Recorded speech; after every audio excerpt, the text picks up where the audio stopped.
Thank you, Mohan, for that question. The last 3 years have shown a steady improvement in the Eastern Cape, in excess of 5% improvement. And definitely 2020 was a different year altogether, especially the impact of the pandemic on our results. We had 9,000 more kids that enrolled for matric in 2020, and which gave us 72,000 children that were to go through the system. And if you look at the biggest impact, it's been on the drop in the physical science scores because we have the largest number of kids enrolled in physics. So physics dropped nationally almost by 14% in the Eastern Cape. That's how the impact was in the Eastern Cape.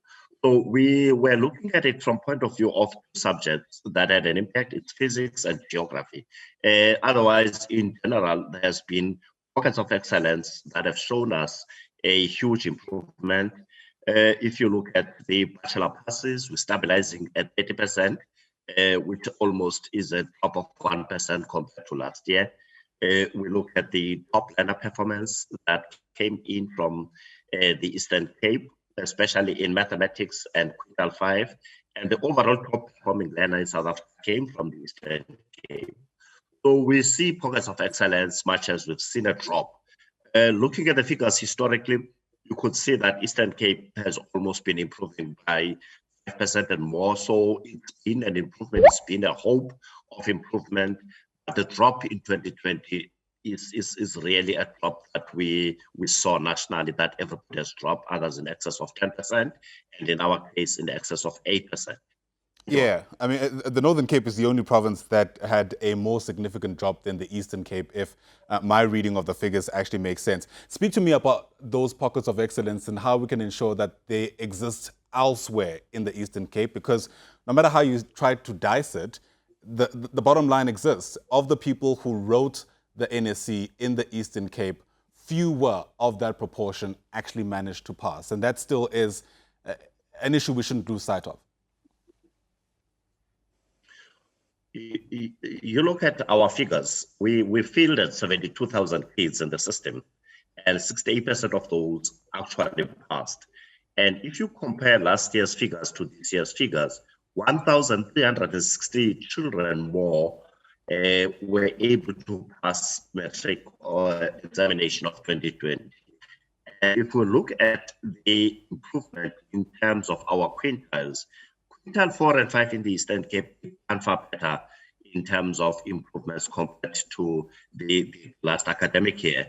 Also, we're looking at subjects that have improved in terms of number of distinctions, particularly our big enrollment subjects. I'm talking about history, geography, as well as, you know, the number of other subjects that are big enrollment in the province.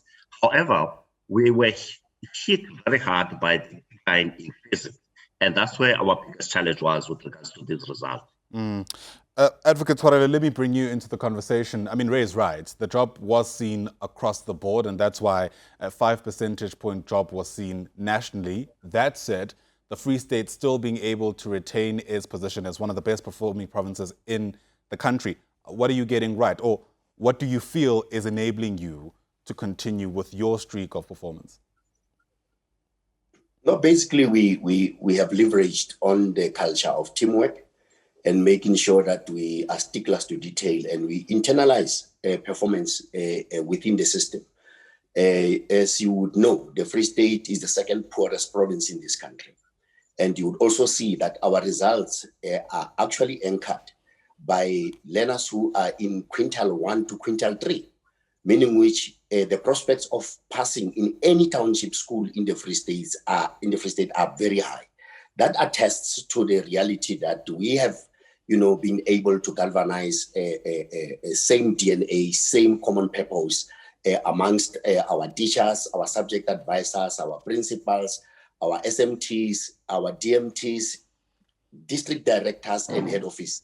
We have been able to make sure that we have got a seamless work ethic and an approach to implementation of our strategies, and ably supported by other sister departments as well as the parent community within the organization. So we've been able to leverage on partnerships because we know that from a resource point of view, we stand no chance. So the reality here is just a typical, triumph of the human spirit, making sure that we've got dedicated teachers who are well-resourced, so to speak, within our reality. And we actually implement our non-existent resources, equitably, so that everybody becomes effective. The system becomes effective, and the system produces results. Yeah.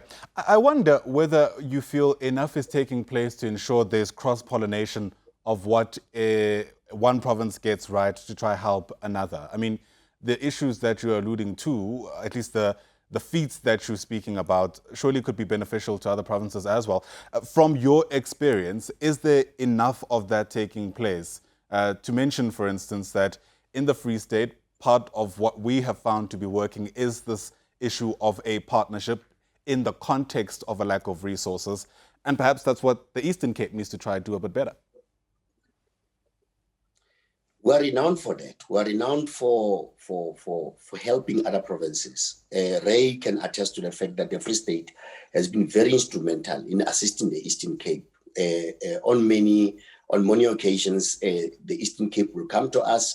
We don't want to say, we played a major role in their upward trajectory, as Ray earlier, presented. But the reality is, we see a lot of inward, movement of provinces coming to the Free State, and we have our doors open. We assist colleagues from other provinces, because the child in the Eastern Cape happens to be my child as well. The child in the Western Cape, the child in the Northwest. Here we need to be fixated on assisting the entire system, and not just the who's number one and who's number two. That, to me, really is not the point. The point is for us to perfect the system and make sure that the system rescues our children from the hardships of unemployment, inequalities, as well as poverty that is ravaging our communities.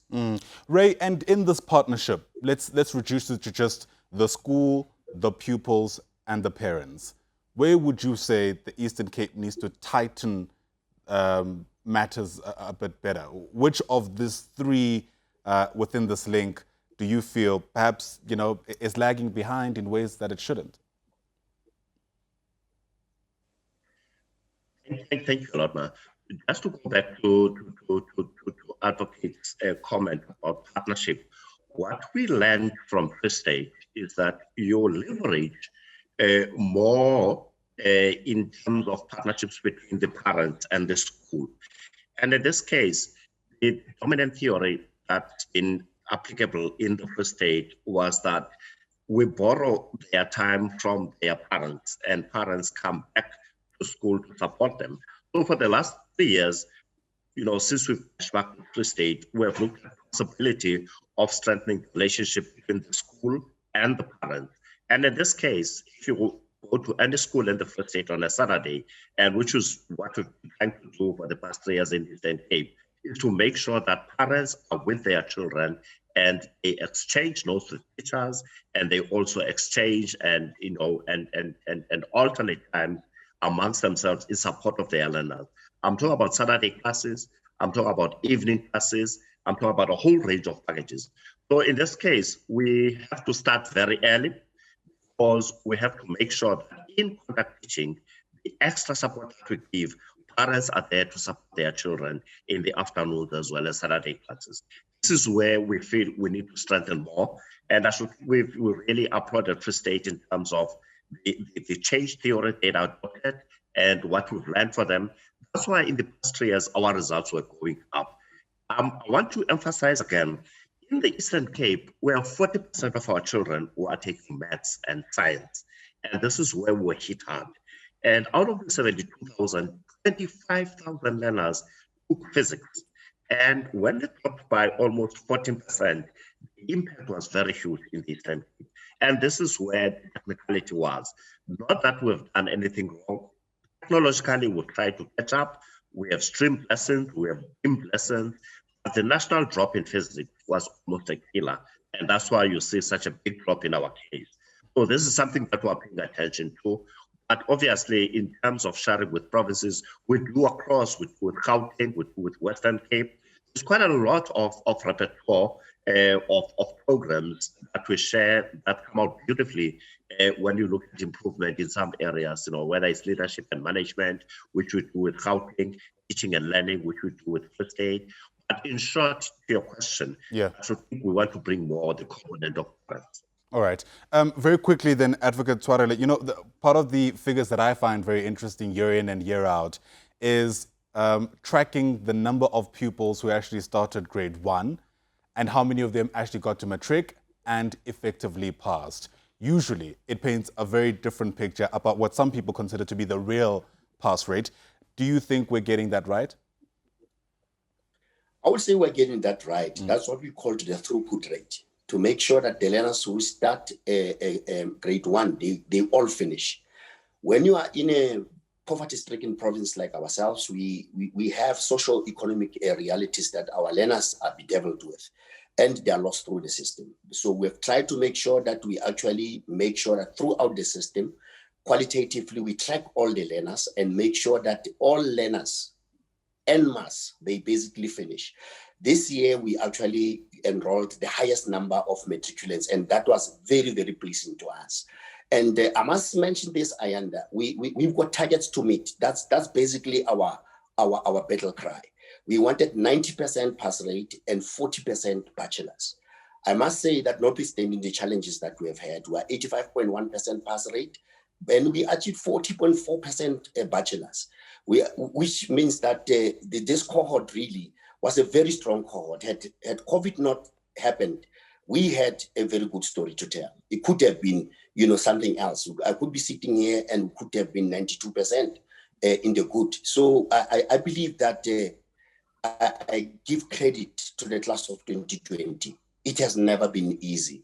These are the beautiful ones. These kids, I think they covered themselves in glory. And they are actually telling us that we don't need to protect them. They can rise up and raise their hands. And basically, we were afraid that the results would have been worse in the Free State. But, their resilience and tenacity, you could see that fire in their eyes that these kids wanted more. So they really converted adversity into the breakfast of champions. Right. In fact, the words from the minister yesterday is that she was expecting a bloodbath.